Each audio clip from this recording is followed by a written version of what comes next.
आज हम ये एनसीईआरटी का जो सीरीज स्टार्ट किए हैं उसमें का ये चैप्टर है 5। और ये वीडियो थोड़ा लेट हो गया क्योंकि अभी शादी विवाह का माहौल चल रहा है और जिसके कारण बहुत शोर शराबा होती है और जो वीडियो शूट करने में मुझे ये लेट हो गया। और आज हम इसके बारे में पढ़ेंगे। ये चैप्टर बहुत इम्पोर्टेंट है और इसमें आप देखेंगे कि ये बहुत सारे क्वेश्चन, इसमें से मिनिमम क्वेश्चंस जो 2-3 क्वेश्चंस को सीटेट का हो जाए या एनी एग्जाम्स में आपको यहाँ से देखने को मिलता है। तो इससे पॉइंट ऑफ व्यू से देखते तो ये बहुत ही इम्पोर्टेंट चैप्टर है। आइए, इस चैप्टर का नाम है पृथ्वी और पृथ्वी के प्रमुख परिमंडल।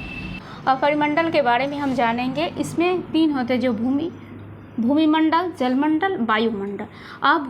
ये भूमिमंडल क्या होता है? भूमि जो पृथ्वी का जो ठोस वाला भाग उसे भूमि कहते हैं, उसे स्थल भी कहते हैं। और ये भाग है ये जलमंडल, जो 1/3 जो है सो जल का भाग है, जिसमें बर्फ शामिल है, जल है, वाष्पीकरण शामिल है।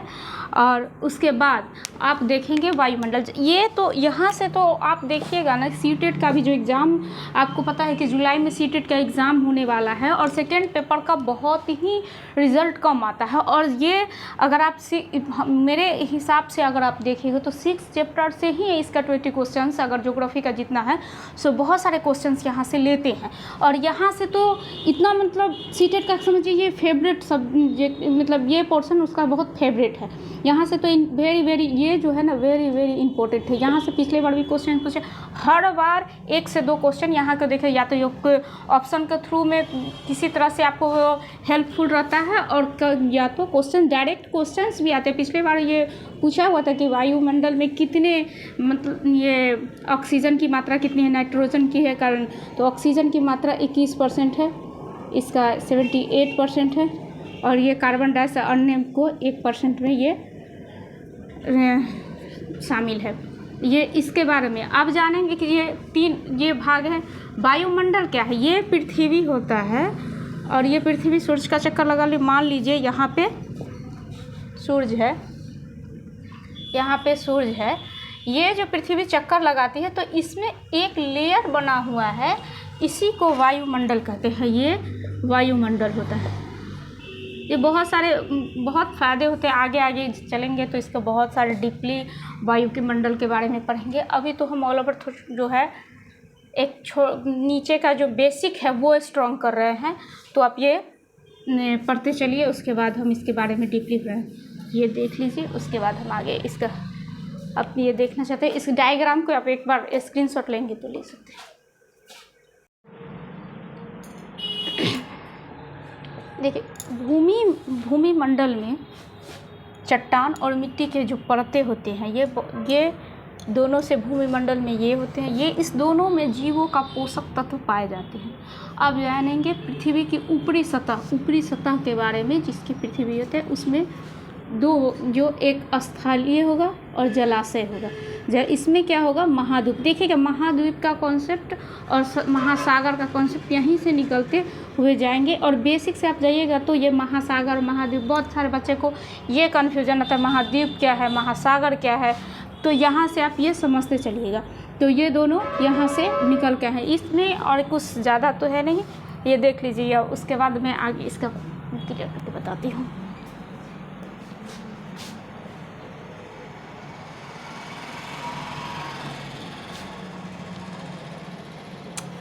कॉल आ रहा है, 1 मिनट मैं इसे क्लियर कर लूँ, उसके बाद हम आपको बताते हैं।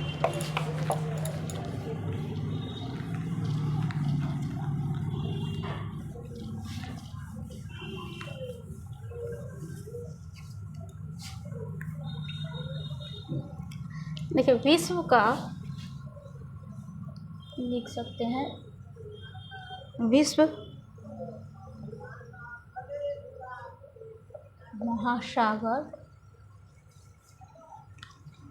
का महासागर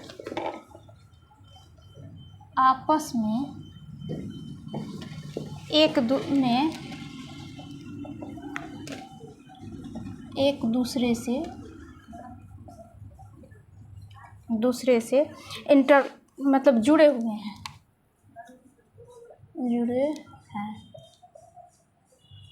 यहाँ पे। और समुद्री तल समुद्री, ये जो है समुद्री तल, समुद्री समुद्र का समुद्र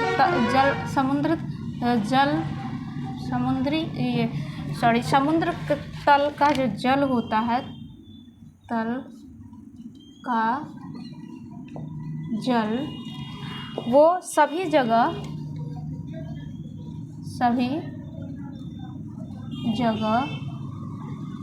समान होता है, समान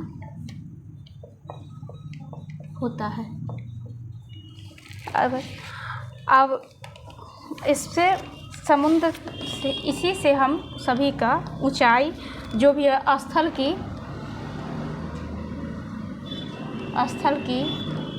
ऊंचाई मापी जाती है, ऊंचाई मापी जाती है।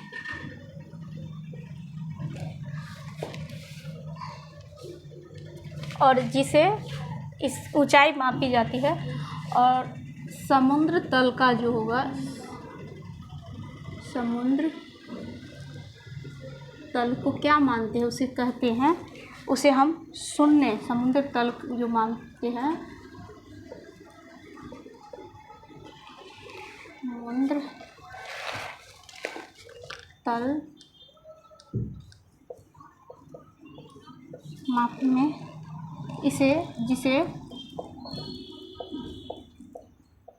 जिसे शून्य माना जाता है, शून्य मानते हैं। ये हो गया आपका लैंग्वेज। आप इसको देखिए, उसके बाद हम इसकी ये मैं समझा देती हूँ कि इसके कैसे कैसे। जैसे समुद्र तल, ये ऐसे लिया जाता है, जैसे ये और ये ऐसे करके समुद्र तल हो। एक यहाँ पे जो इसका तल, यहाँ पे जो होगा कोस्ट होगा, यहाँ पे जो इसका तट होगा, तट पे जो यहाँ पर एक ऊबड़ खाबड़ ऐसे ऐसे जैसे ऐसे ऐसे करके रहेगा, तो इस तरह से उसको एक लाइन में ड्रॉ किया जाता है सबसे, और वो एक समान माना जाता है इसी लाइन को हम जीरो मानते हैं। और इसी से सब समुद्र तल का जितना जो स्थलीय तल का जो ऊंचाई मापा जाता है, वही समुद्र तल से इसको एक लाइन में ड्रॉ किए हुए हैं, और इसे हम शून्य मान लिए हैं। इसे क्या माने हुए हैं? शून्य। और इसी से सारे ऊंचाई जितनी भी पर्वत, इसी से हम मापते हैं।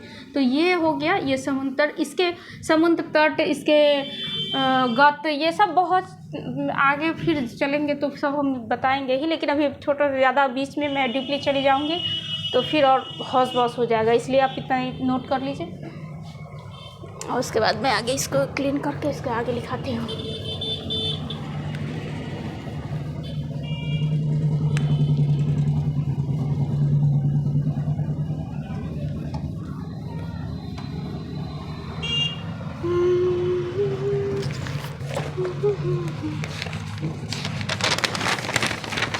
थोड़ा ये लंबा चैप्टर है, जिससे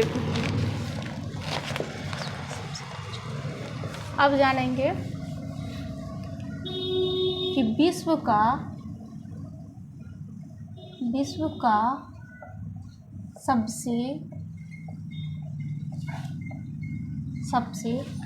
ऊंचा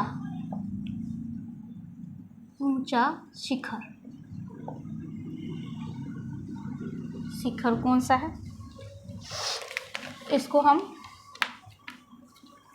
1 मिनट में अपना मार्कर से, शिखर कौन है? माउंट आबू,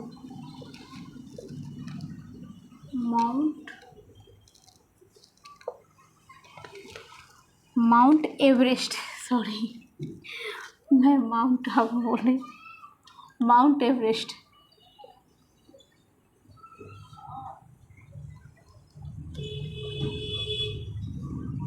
समुद्र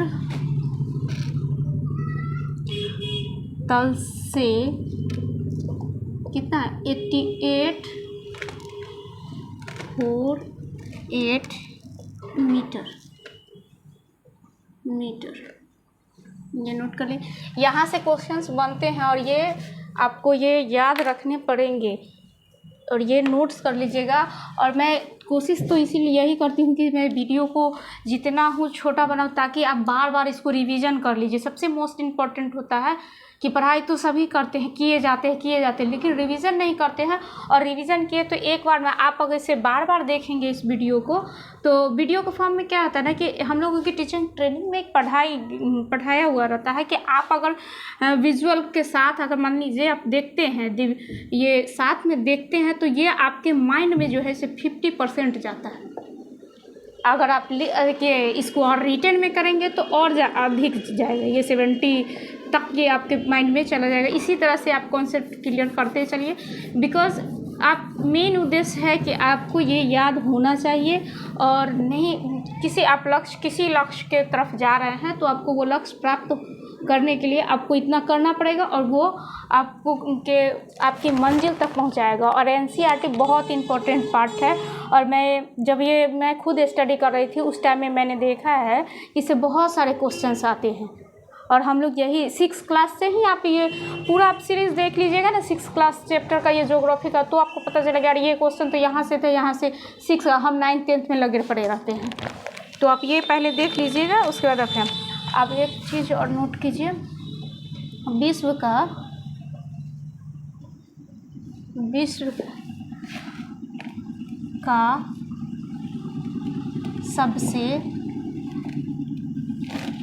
सबसे गहरा भाग कौन सा है? प्रशांत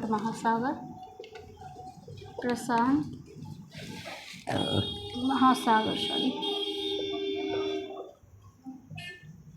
सागर का मैरियाना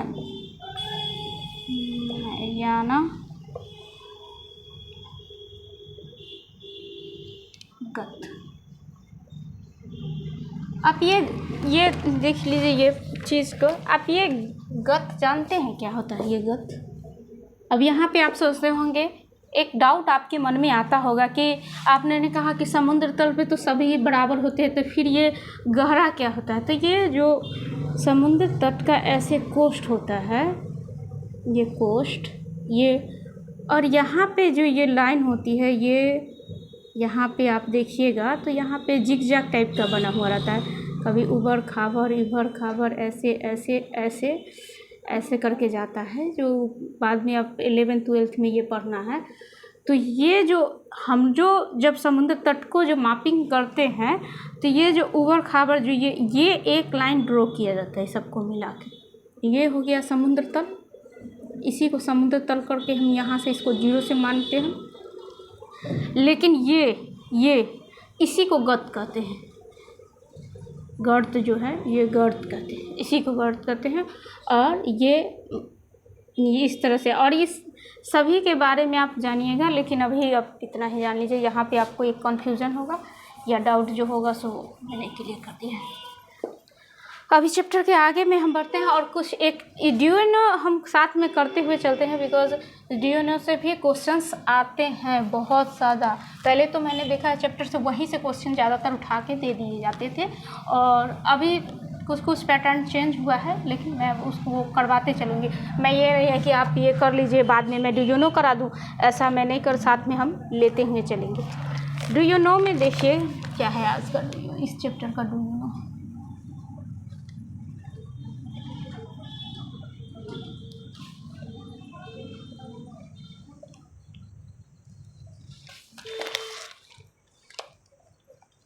माउंट एवरेस्ट पर्वत जो है चढ़ने वाले, देखिए माउंट एवरेस्ट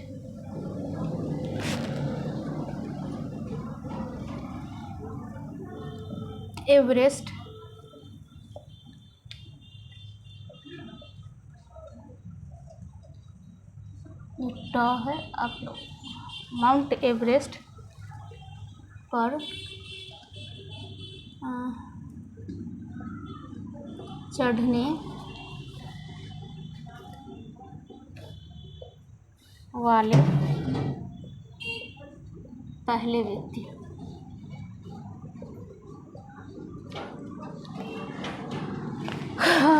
कौन थे? ये फर्स्ट में थे न्यूजीलैंड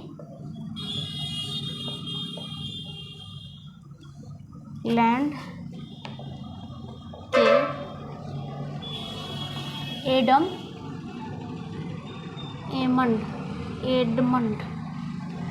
एडमंड हिलेरी।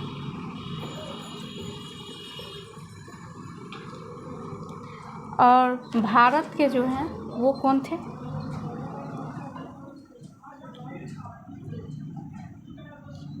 भारत के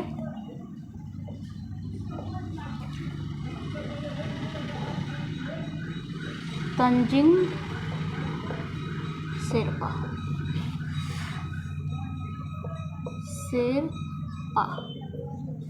अब ये दोनों की ईस्वी याद रखेंगे। देखिए 29 मई 1953।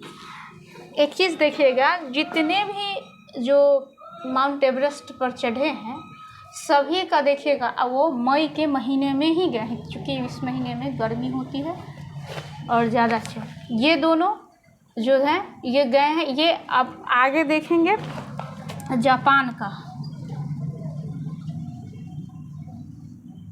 जापान के जुंको ताइबे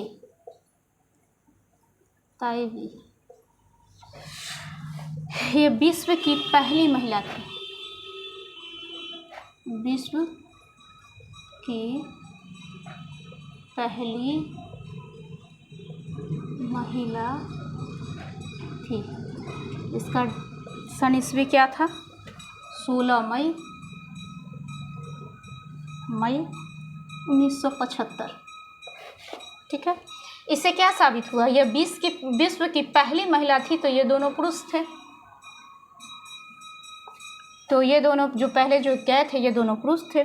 क्योंकि नाम कुछ ये तंजिंग शेरपा और ये सब नामों से थोड़ा क्लियर नहीं हो पा रहा है। अब भारत की पहली जो है, भारत की पहली महिला कौन थी?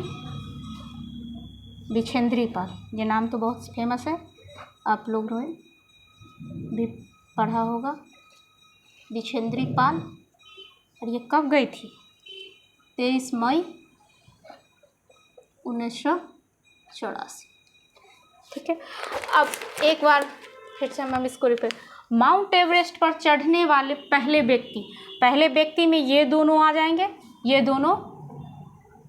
दोनों जो हैं ये मेल थे। ठीक है, ये जापान की पहली महिला थी, वुमेन। और ये भारत की ऑल ओवर। इसका आप याद रखेंगे। किसी का मान लीजिए आप डेट में भूल भी जाते हैं, कन्फ्यूज़न हो, तो आप क्या करेंगे कि ये डेट आप ध्यान रखेंगे कि मई में ही सब गए हैं। कॉमन है, देख लीजिए, सभी में देख लीजिए, आपके सामने है, सब मई में ही गए हैं।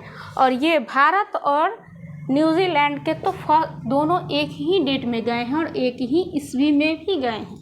तो ये चीज़ हो गई। आगे हम बढ़ते हैं।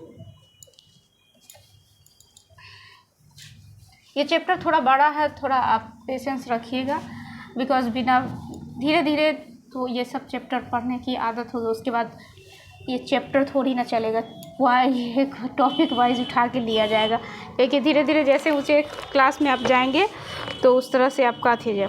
अब हम थोड़ा जान लेते हैं महाद्वीप के बारे में।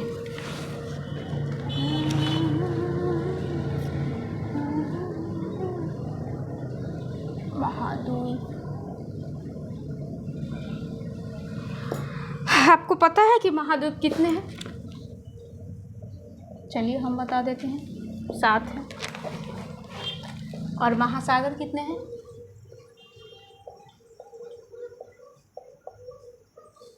5 हैं। ये दोनों याद रखिएगा अक्सर कम। इसमें अब हम जानेंगे कौन कौन है 7 में। एशिया, उसके बाद यूरोप,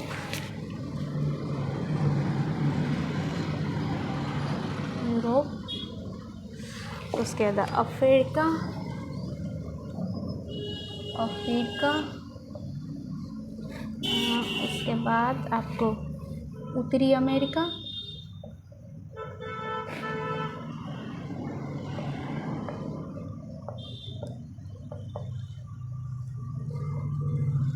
दक्षिणी अमेरिका,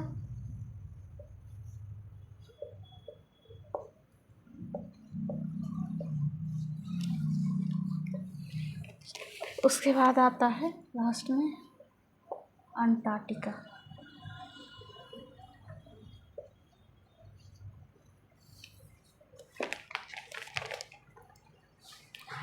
ये आगे बढ़ने से पहले ना मैं आपको बुक दिखाना चाहती हूँ, और वैसे तो मैप का बुक मैं दिखा दूँगी, लेकिन आपको बुक से देखिएगा तो आपको क्या होगा कि इसका मैप में बहुत ही इजी तरह से दिया हुआ है, जिससे आपको जिसको मैप नहीं समझ में आ रही होगी वो उसका एक ऑल ओवर एक समझ में आ जाएगा। देखिए आपको दिख रहा होगा, ये देखिए ये भाग उत्तरी अमेरिका का है, ये दक्षिणी है, ये अफ्रीका एशिया वाला भाग यहाँ है, और ऑस्ट्रेलिया, और ये नीचे वाला रीजन जो है ये देख लीजिए, मैं जो कैमरा के पास ले आती हूँ, ये देखिए ये जो है अंटार्कटिका है। ये जो वाइट जो अब दिख रहा है ये पूरा बर्फ से ढका हुआ रहता है। यहाँ पे भारत सरकार का 2 मैट्रिक और ये 2 ये संशोधन खोले गए हैं वहाँ पे। और ये अंटार्कटिका, ये आप यहाँ पे ये अंटार्कटिका जो है ये महासागर है, ये महाद्वीप है। देखिए द्वीप में 1 2 3 4 5 6 7 मिल गया होगा। यहाँ पे आप ध्यान देंगे तो एशिया और यूरोप ये दोनों को, यहाँ पे ये दोनों को जो एक लाइन से ड्रॉ होती है, इसे क्या कहते हैं, इसे यूराल पर्वत कहते हैं। यहाँ पे भी एक लाइन ये जो है सो जुड़ा हुआ है। आगे अभी इसके बारे में और द्वीप के बारे में आप 5 द्वीप देखे हैं, आप 5 द्वीप को देख लीजिए आप और समझ लीजिए। देखिए हिंद महासागर, अंटार्कटिका, आर्कटिका, प्रशांत महासागर और दक्षिणी महासागर, यहाँ पे प्रशांत। ये इधर प्रशांत आप देख के ये कन्फ्यूजन, ये गोलाकार है, जब ऐसे मुड़ेगा तो ये दोनों एक दूसरे से चिपट जाएंगे, इसीलिए ये साइड ये एक गोलाकार को हम खोल के ऐसे सीधा कर दिए, इसीलिए इधर प्रशांत महासागर इधर प्रशांत महासागर। और अगर आपको ये मैप समझ में आ गया होगा, मैं आगे बढ़ती हूँ।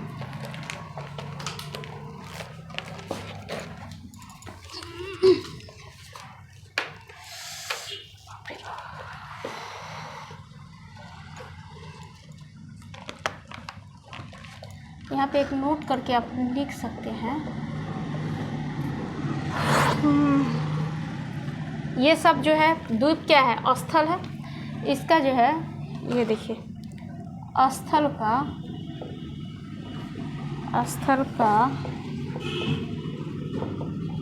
बहुत बड़ा भाग उत्तरी गोलार्ध में है।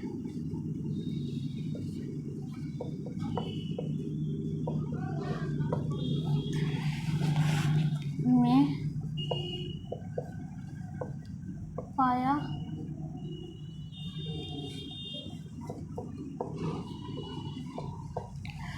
देखिए मैं आपको बता देती हूँ। ये भारत का ये जो है देखिए ये बीच से है, ये अब यहाँ लाइन बीच से ड्रॉ हो रहा है। इधर का स्थल कितना है, छोटा छोटा, ये ज़्यादा सा भाग कौन से उत्तरी गोलार्ध में है।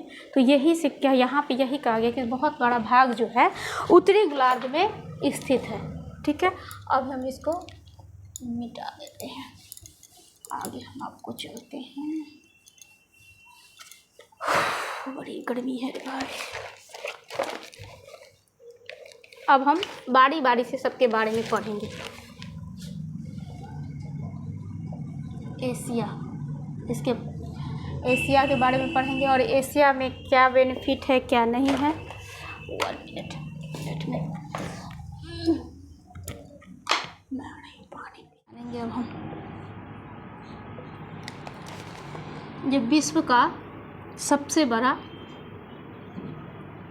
द्वीप है, विश्व का सबसे बड़ा महाद्वीप द्वीप है।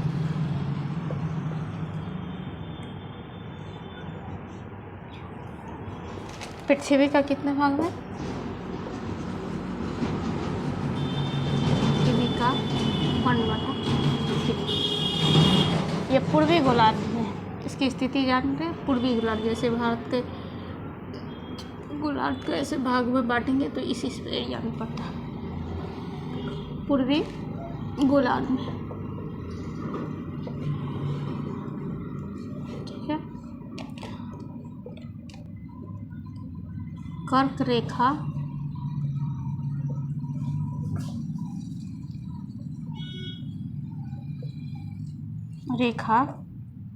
गुजरती है इसमें।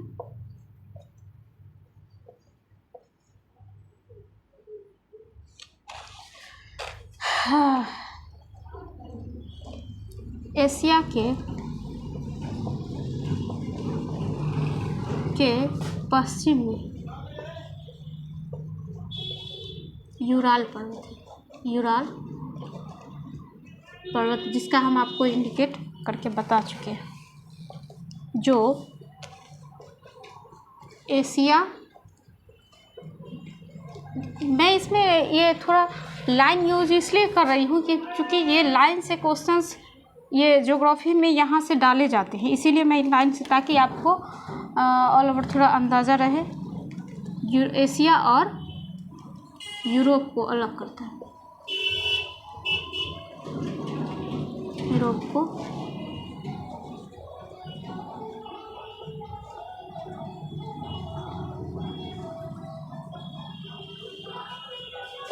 ठीक है। एक चीज़ और, इधर का थोड़ा क्लीन कर देते हैं।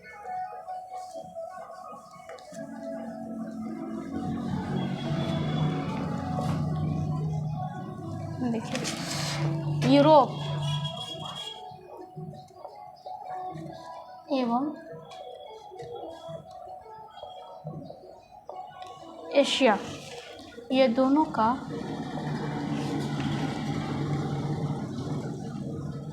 संयुक्त भूभाग को क्या कहते हैं? यूरेशिया।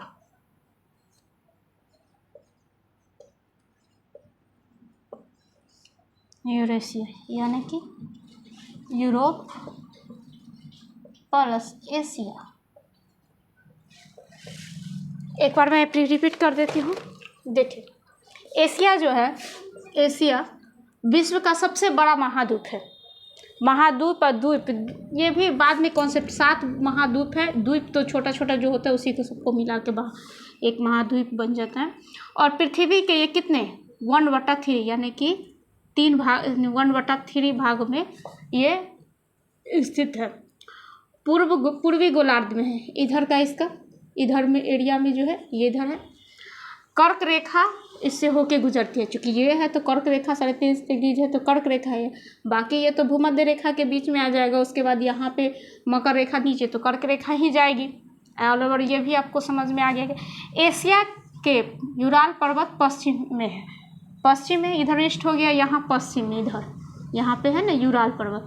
ये एशिया को, यूराल पर्वत को, ये दोनों को अलग, इसी को मान लीजिए ये दोनों के इधर ही एशिया हो गया, यूरोप हो गया, सॉरी ये एशिया, ये यूरोप, और ये इसको, ये यूराल पर्वत इसको अलग करती है। ये दोनों को संयुक्त मिला के क्या कहा जाता है? इसको यूरोप और एशिया को, हम यूरोप और एशिया को जो भूभाग जो है संयुक्त भाग को क्या कहते हैं? यूरेशिया कहते हैं। और यूरोप प्लस एशिया, तो ये कॉन्सेप्ट आप ये महाद्वीप एशिया के बारे में समझ चुके हैं। अब हम आगे बढ़ते हैं।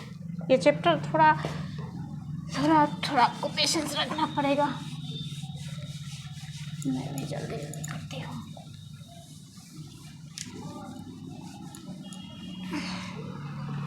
अब आएंगे यूरोप के बारे में पढ़ें। यूरोप,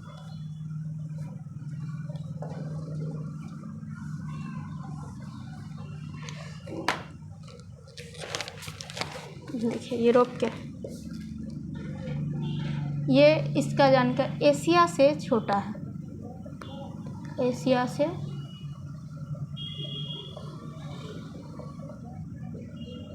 छोटा है। ये पश्चिम में स्थित है, वो तो पहले भी आप पढ़ चुके हैं। ये पश्चिम में स्थित है।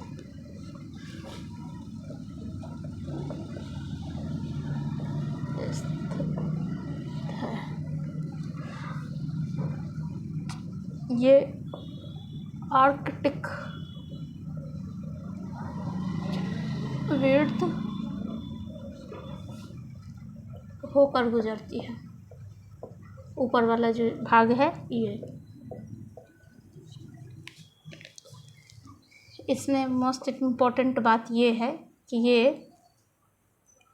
ये जो है तीन तरफ पानी से घिरा हुआ है, पानी से घिरा है। अब ये ऐसे, अब हम दूसरे इधर बात कर लेते हैं। अफ्रीका,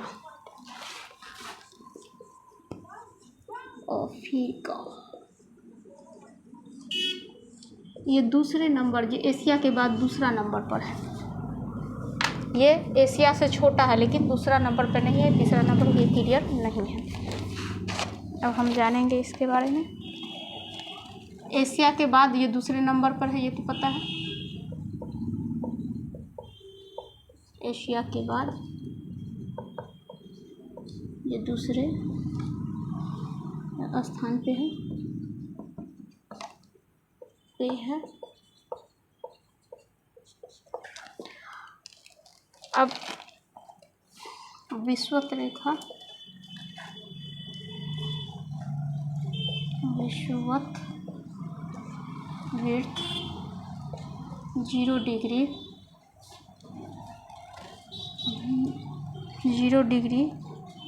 या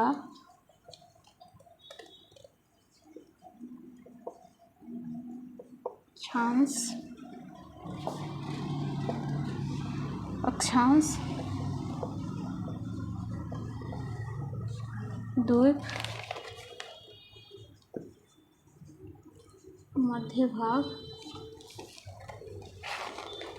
मध्य भाग से गुजरते हैं।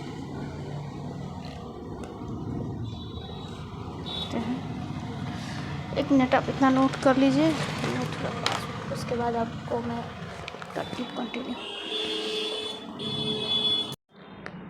देखिए अभी इसके बारे में अफ्रीका का कुछ पार्ट जो आप नोट कर चुके हैं, अब मैं आगे आपको नोट करा देती हूँ। देखिए अफ्रीका जो है ये इस महाद्वीप में सब बहुत बड़ा भाग जो है उत्तरी गोलार्ध में, इसका भी एशिया जैसा ही कॉन्सेप्ट है।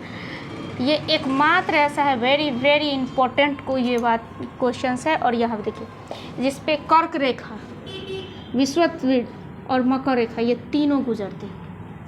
ये कितने डिग्री का है? 23.5 डिग्री, 23.5 डिग्री, ये भी 23.5 डिग्री पे। ये नॉर्थ, ये साउथ और ये विषुवत रेखा 0 डिग्री। अब यहाँ पे क्या लिखा हुआ है कि सहारा मरुस्थल तो गर्म होगा या ठंडा। आपको पहले भी हम बता चुके हैं जो ये तीनों जब रेखा गुजरती है, जैसे ये विषुवत रेखा, ये मकर रेखा, ये कर्क रेखा, ये वाला जो रीजन होता है ये यहाँ पे वापसीकरण भी अधिक होता है, धूप भी अधिक होता है। यहाँ पे सिरों पे हमेशा जो कहते हैं सिर पे भी धूप है, तो ये उष्ण कटिबंधीय प्रदेश होता है। तो यहाँ पे ज़्यादा गर्मी हो गई तो यहाँ का मरुस्थल भी क्या होगा? गर्म होगा। ठीक है, ये चारों तरफ समुद्र से घिरा हुआ है। क्या से घिरा हुआ है?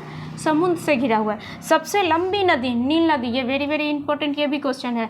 और बड़ी नदी अगर पूछे, ये लंबी पूछ रही है। ये लंबी और बड़ी का मतलब यानी कि ये है जो इसमें पतला लंबा जाएगा, ये पतला। और अमेज़न नदी जो है वो डीप में, जैसे ये ज़्यादा चौड़ी में जाती है और वो लंबी आती है, वो भी हम पढ़ेंगे। पहले ये देख लीजिए, अब इसको हम क्लीन कर देते हैं।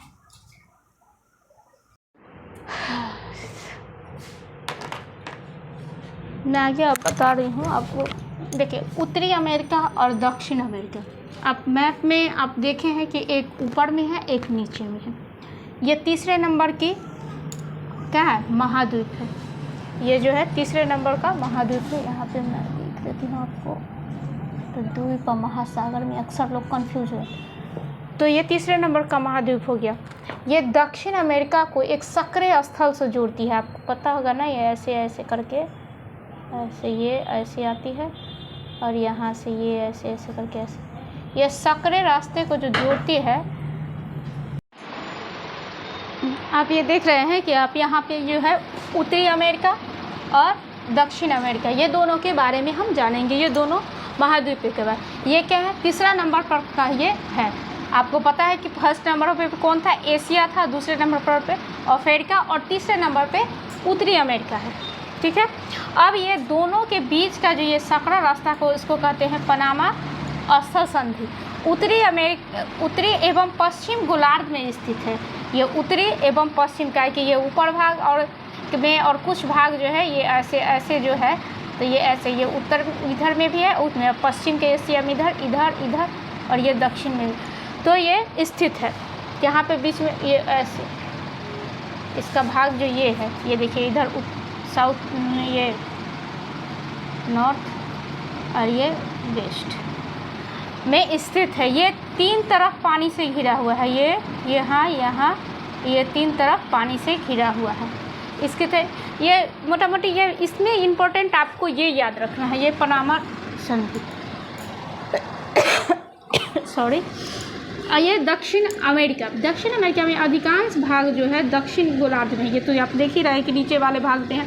इसके पूरब और पश्चिम में इसका जो विस्तार है वो पूरब और पश्चिम में इधर और इधर 2 महासागर है। ये विश्व का सबसे लंबी पर्वत का श्रृंखला माने समझते हैं, जो एक लगातार ऐसे ऐसे करके बना हुआ हो ऐसे, तो उसे श्रृंखला कहते हैं। और ये इस तरह से हम इसमें थोड़ा इंडिकेट आपको कर दिए हैं ताकि आपको फैला कि ये नॉर्थ और साउथ में फैला हुआ है। नॉर्थ और साउथ एडीज पर्वत है और फैलाव इसका जो क्या है उत्तर से दक्षिण में है। विश्व की सबसे बड़ी नदी देखिए, बड़ी, और नील नदी क्या थी, लंबी नदी। ये बड़ी नदी है, लंबी नदी, ये ध्यान में रखिएगा। अक्सर क्वेश्चंस में यही लोग लंबी और नदी, और ऑप्शन में आपको नील नदी है, और जब ये पूछे तो अमेजन, दोनों आपको जरूर कंफ्यूज करने के लिए दिया हुआ था। तो आप ये इसको ध्यान दीजिएगा। और ये और अगर आगे हम इसके और महाद्वीप को हम बारे में जानते हैं। एक और महाद्वीप बच गया है जिसके बारे में हम जानते हैं। ये जो है ऑस्ट्रेलिया जो है सबसे छोटा महाद्वीप है। ये ऑस्ट्रेलिया सबसे छोटा महाद्वीप है और ये दक्षिण गोलार्ध में स्थित है। इसे चारों तरफ पानी महासागरों से घिरा हुआ है और ये द्वीपों का महाद्वीप का, जैसे द्वीप जिसमें पानियों से चारों तरफ से घिरा है, बीच बीच में ऐसे ऐसे टीला जो ऐसे से निकला हुआ है, इसीलिए द्वीपों का इसे महाद्वीप कहते हैं। और अगर आप ये महाद्वीपों के बारे में आप जान गए होंगे, अगर कुछ कमेंट्स अगर इसमें डाउट होगा आपको तो आप हम महासागर के बारे में पढ़ेंगे। मुझे लगता है ये चैप्टर बहुत हो जाएगा, तो मैं तो इसे एक क्लास पे ख़त्म पे नहीं तो इसका पार्ट 2 में ले आऊँगी, क्योंकि बहुत लंबा हो जाएगा तो कोई फिर इतना बोरिंग जैसा लगता है, देखने में नहीं है। छोटा वीडियो रहता है तो आसानी से जल्दी आप देख लीजिएगा। ठीक है, आप ये इसको देख लीजिए।